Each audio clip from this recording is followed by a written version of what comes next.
Si nous voulons récolter du Coran ces trésors, il nous faut avoir une relation avec lui qui soit profonde.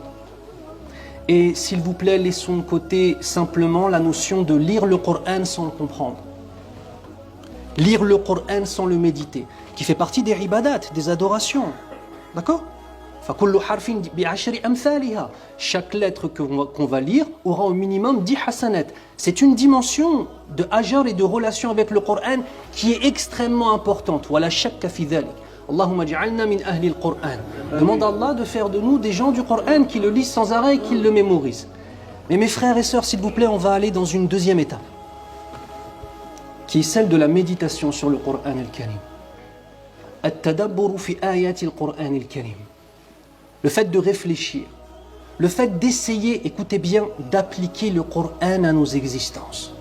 Et c'est ce que nous allons essayer de faire, d'avoir de la méditation, du tadabbur, pas simplement du tafsir, pas simplement l'exégèse des ulémas, mais aussi d'avoir du tadabbur, de la méditation pour essayer de prendre ces versets coraniques.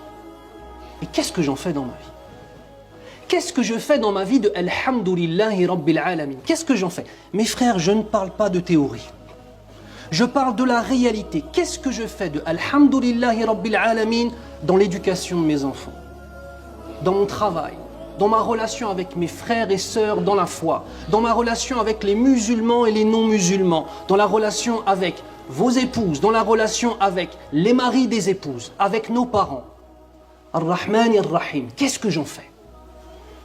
Parce que mes frères, sinon nous allons ressembler à ceux qui simplement prennent le mushaf, le portent, l'ouvrent, lisent le Coran, mais n'y voient pas minhaj al-haya, la méthodologie de vie qui est dans le Coran al-Karim.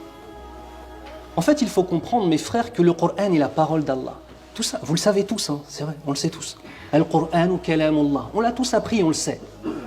Mais en fait, il faut comprendre que s'il est la parole d'Allah, et comme il est la parole d'Allah, toutes les vérités et tous les fondements de la compréhension de ce monde s'y trouvent. Tu veux éduquer tes enfants comme il se doit? Le Coran te répond. Tu veux purifier ton âme pour te rapprocher d'Allah? Le Coran te répond. Tu veux te préserver de l'enfer? Allahumma hafadna minan nar. Le Coran te répond. Tu veux accéder au plus haut degré du paradis? Le Coran te répond. Dans ta façon de réfléchir, dans ton analyse de ce qui se passe dans le monde, au niveau des guerres, au niveau de la hagra, au niveau du dhulm qui est fait dans certains pays du tiers-monde. Allahumma hafadna. En fait, le Coran nous donne les règles pour comprendre cela. Et c'est une des raisons pour lesquelles nous avons dans le Coran autant d'histoires des prophètes. Dans le Coran, les histoires des prophètes ne sont pas simplement des histoires à raconter aux enfants. Ce sont des éléments qui nous permettent de comprendre que l'histoire est cyclique. L'histoire revient. Et ce qu'a vécu Hud, on va en vivre une partie. Ce qu'a vécu Ibrahim, alayhi salam, on va en vivre une partie. Ce qu'a vécu le Nabi, sallallahu alayhi wa sallam, on va en vivre une partie. Donc il faut se poser la question, quel est l'impact du Coran dans notre croyance, dans notre relation aux autres, au niveau juridique? Kayfa tashtari wa kayfa tabi'. Comment tu achètes et comment tu vends? Vous savez, dans la charia d'Allah subhanahu wa ta'ala, nous n'avons pas simplement l'ibadat. لا نكتفي بالعبادات في شرع الله سبحانه وتعالى كذلك عندنا المعاملات فأشتري كمسلم وأبيع كمسلم وأعطي لرجل وعدي. Et en fait, en tant que musulman, on va avoir toutes les dimensions de notre vie qui vont venir. On n'est pas musulman uniquement quand on prie, mes frères. Dans ton travail, dans ta façon d'être, dans notre façon de voir le monde. وهذا من ثمرات التدبر في القرآن الكريم وفي آيات الله عز وجل. Et ça, c'est un fruit que l'on récolte avec l'importance vraiment d'avoir cette méditation sur les versets du Coran et de ramener ces versets et les concepts de ces versets dans nos vies. Et qu'on arrête de vivre comme des spectateurs du Coran. On a le Coran al-Karim, on le lit parfois vite fait, sans vraiment essayer de le comprendre. Et en fait, il reste en dehors de nos existences. Hayabina, on le prend, on le met dans nos poitrines. Et on agit selon les préceptes du Coran, incha'Allah ta'ala. On va essayer de voir pour comprendre l'importance de Surat al-Fatiha. Ensuite, on va voir certains de ses noms. Le premier des éléments, c'est son importance. J'ai pris un hadith Qudsi. Un hadith Qudsi, c'est lorsque le Nabi sallallahu alayhi wa sallam a dit, Allah a dit, sauf que la parole qu'il va mentionner n'est pas dans le Coran. le Coran c'est la parole d'Allah et c'est Allah qui choisit à la fois le sens et les mots. Et le prophète sallallahu alayhi wa sallam n'intervient à aucun moment dans le choix des mots du Coran. C'est kalamullah, la parole d'Allah. Le hadith Qudsi, le sens est inspiré par Allah, par contre les mots qu'il est choisi, c'est le prophète sallallahu alayhi wa sallam. Il nous donne le sens de la parole d'Allah azza wa jalla. Et c'est pour cela que le hadith Qudsi, qu'on appelle aussi en français les hadiths divins, les paroles divines, hadith divin, on ne peut pas prier avec, ce n'est pas du Coran. Donc il nous dit dans un hadith qui est rapporté par Abu Huraira radiyallahu anhu, Allah azza wa jalla nous dit, dans le sens, j'ai divisé la prière entre moi et mon serviteur. Ici, salah, la prière, et vous verrez, ça fait partie des noms de l'Fatiha. Allah va nous parler de Suratul Fatiha. J'ai divisé la Fatiha, la prière, entre moi et mon serviteur en deux parties. Et mon serviteur a ce qu'il demande. Regardez la promesse d'Allah Azza wa Jal dès le début. Dès le début. Si on arrive à comprendre Surat al-Fatiha et à appliquer Surat al-Fatiha, nos invocations sont acceptées d'Allah Azza wa Jal. Vous savez pourquoi? Parce que Surat al-Fatiha à elle seule englobe tous les principes du Coran. Tout l'islam est présent dans Surat al-Fatiha, du moins dans les principes et dans les règles de compréhension de ce monde. Lorsque le serviteur dit toutes les louanges appartiennent à Allah, Seigneur des mondes, Alhamdulillahi Rabbil Alamin, Allah répond dans le sens mon serviteur m'a loué. Mes frères, Allah nous répond. Quand je suis en prière et que je récite Surat al-Fatiha, le créateur des cieux et de la terre, l'éternel, celui qui n'a besoin de personne alors que tout le monde a besoin de lui, le tout-puissant, celui qui détient le jour de la résurrection, celui dont la miséricorde englobe tout et ne cesse de se renouveler, m'écoute, t'écoute, et il nous répond. Un dialogue qui s'installe avec Allah Azza wa Jal. Ce seul hadith devrait nous faire penser au fait de mais quand je récite Surat al-Fatiha, à quoi est-ce que je suis en train de penser? Vous savez, subhanallah, il y a une chose qui est en train de se perdre de plus en plus, et on le voit de plus en plus chez les gens, le fait de se faire beau pour Salat al-Jumu'ah. Les gens aujourd'hui, pour la plupart, et c'est le cas de la plupart d'entre vous, viennent avec leurs vêtements de tous les jours. Ils ont oublié que Yawm al-Jumu'ah, le jour du Jumu'ah, c'est une fête. La rencontre avec notre Seigneur, d'une façon qui s'y a sa perfection, bien évidemment. La prière aussi. J'ai rencontré des mashaykh, écoutez-moi bien, qui ne priaient jamais sans être parfumés. C'est comme astahi. Si j'étais convoqué par une personne importante demain et que je devais avoir un dialogue avec lui, je me ferais beau et je me parfumerais. Aujourd'hui, subhanallah, le qamis qu'on prend pour prier quand on prie à la maison, souvent c'est le qamis le plus délaissé qui traîne par terre et qui n'est même pas parfumé. Allahul musta'an. Alors que dire de Salat al-Jumu'ah? Wallah mes frères, barakallahu fikoum, Jumu'ah on se fait beau. Beau. Quand tu as voulu te marier et que tu as fait la première muqabala avec ta future épouse, tu t'es fait beau, Akhi, parce que tu espérais des choses. Qu'est-ce qu'on va espérer d'Allah Azza wa Jal? On se fait beau pour Allah subhanahu wa ta'ala, on se parfume pour notre Seigneur, on coiffe sa barbe si on a une barbe, et qu'Allah fasse qu'on ressemble tous au prophète sallallahu alayhi wa sallam, dites Amin ya Rabbal Alamin, on se fait beau pour lui. Si on comprend qu'Allah nous voit, nous entend et nous répond, c'est une chose qui va avoir un impact. وبعد ذلك وإذا قال الرحمن الرحيم قال الله تعالى أثنى علي عبدي. Et il dit, lorsqu'il dit Ar-Rahman, celui dont la miséricorde est parfaite et englobe tout, Ar-Rahim, celui dont la miséricorde ne cesse de se renouveler, Allah dit, dans le sens, mon serviteur m'a glorifié. وإذا قال مالك يوم الدين قال مجدني عبدي. Et lorsqu'il dit maître du jour de la rétribution, Allah Azza wa Jal dit dans le sens, mon serviteur m'a honoré. وإذا قال إياك نعبد وإياك نستعين قال هذا بيني وبين عبدي ولعبدي ما سأل. Allahu Akbar. Allahumma ja'alna min al-muwahhidin ya Rabbal Alamin. Qu'Allah fasse de nous des hommes et des femmes qui soient sur le tawhid d'Allah Azza wa Jal et qui puissent entretenir un dialogue avec notre Seigneur qui soit digne, ya Rabbal Alamin. Et lorsqu'il dit c'est toi seul que nous adorons et c'est toi seul dont nous implorons le secours, Allah dit dans le sens ceci est entre moi et mon serviteur et à mon serviteur ce qu'il demande. وإذا قال اهدنا الصراط المستقيم صراط الذين أنعمت عليهم غير المغضوب عليهم ولا الضالين قال هذا لعبدي ولعبدي ما سأل. Et lorsqu'il dit guide-nous vers le droit chemin, le chemin de ceux que tu as comblés de tes bienfaits et non pas de tes faveurs et non pas ceux qui ont couru ta colère ni des égarés. Allah dit dans le sens, ceci est pour mon serviteur et mon serviteur a ce qu'il demande. Subhanallah. Allahumma ja'alna min al-muwahhidin ya Rabbi. Vous savez, c'est tellement, en vérité, subhanallah, rentrer au paradis, c'est simple. Rentrer au paradis, c'est simple. Nadariyan, intellectuellement parlant, au niveau des idées, c'est simple. Il faut juste ouvrir les yeux. Il faut juste ouvrir les yeux. Comprendre qu'Allah nous voit et nous entend. Et tout est fait, alhamdoulilah. Les maladies de l'âme, les perversions, les perversités qui nous tirent, l'amour de l'argent, l'amour de la dunya, l'amour des femmes dans l'illicite, ou pour les femmes, l'amour des hommes dans l'illicite, akramakumullah. Tout ça, du revers de la main, tu le balayes. Il y a une condition. أن نشعر بوجود الله سبحانه وتعالى. Il y a une condition. Qu'on sente qu'Allah existe. وأن القرآن هو كلام الله. Et que le Coran al-Karim, c'est la parole d'Allah. Franchement, de ces deux éléments, naktafi. En termes de clés, pas en termes d'application, bien sûr, mais en termes de clés. Maintenant, essayez de voir les différents noms que porte Surat al-Fatiha. Quel est l'intérêt? Ce n'est pas simplement un intérêt ilmi de vous dire les ulémas ont dit cela, cela, cela. Non.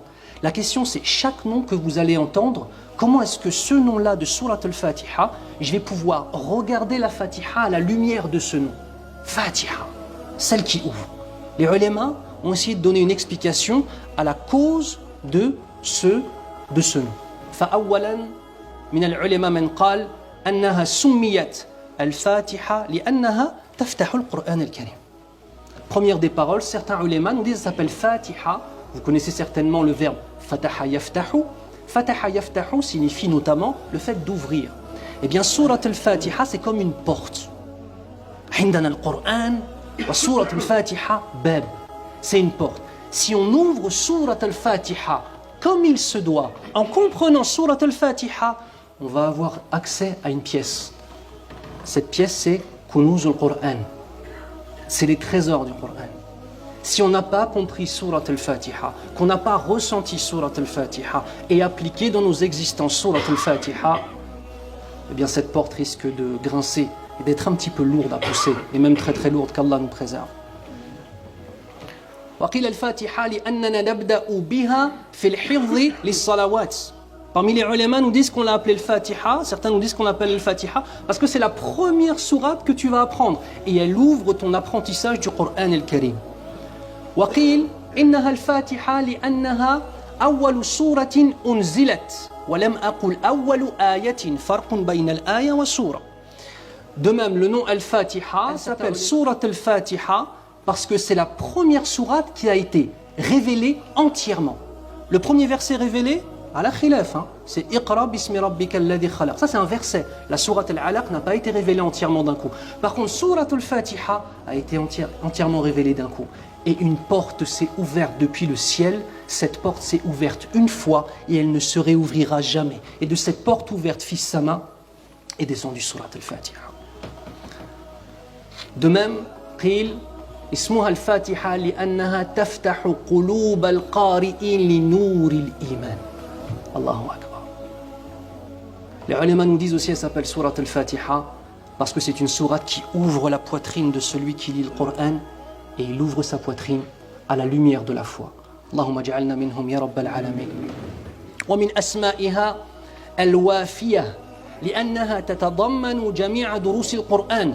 Parmi ces noms, al-Wafiya, la complète, Shamila al-Kamila, car elle renferme tous les enseignements du Coran al-Karim.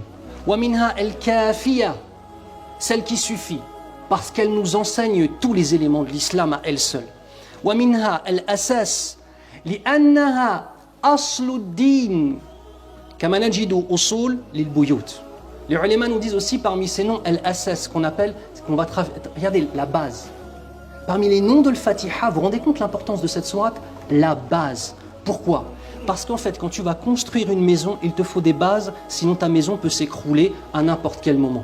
C'est la même chose pour l'islam. La Fatiha est appelée Al-Qur'an Al-Azim, l'immense Qur'an. Pourquoi? Parce qu'elle résume à elle seule tous les enseignements qui sont présents dans le Coran. ومنها أم الكتاب واختلف العلماء على هذه التسمية. منهم من كره هذه التسمية والجمهور على القبول. Parmi les noms, on a aussi la mère du Coran, on a la mère du livre, mais pour certaines divergences, ce n'est pas tous les ulémas qui voient ça. ومن أسمائها الصلاة وهذا موجود في الحديث الذي ذكرته لكم في البداية.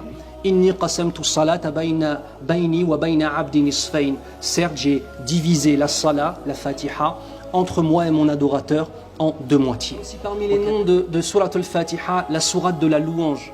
Surat al-Fatiha, on peut la diviser en trois parties. La première des parties, c'est celle qui va répondre à la question « Qui es-tu, Ya Allah ?» Et là, je vais vous expliquer le Fatiha très rapidement. Allah commence par dire « Alhamdu ». هذا خبر والله لا يحتاج إلى وجودنا لإثبات الحمد له فقط والحمد كله لرب العالمين. Premier des éléments, Allah commence pour nous éduquer par Alhamdulillah. Il commence par Alhamd et Allah Azza wa Jal nous dit pas dites Alhamdulillah, Qulu Alhamdulillah. Non, Alhamdulillah. Allah nous informe, il est en train de nous dire qui il est. Première des choses, ton rôle c'est de dire Alhamdulillah.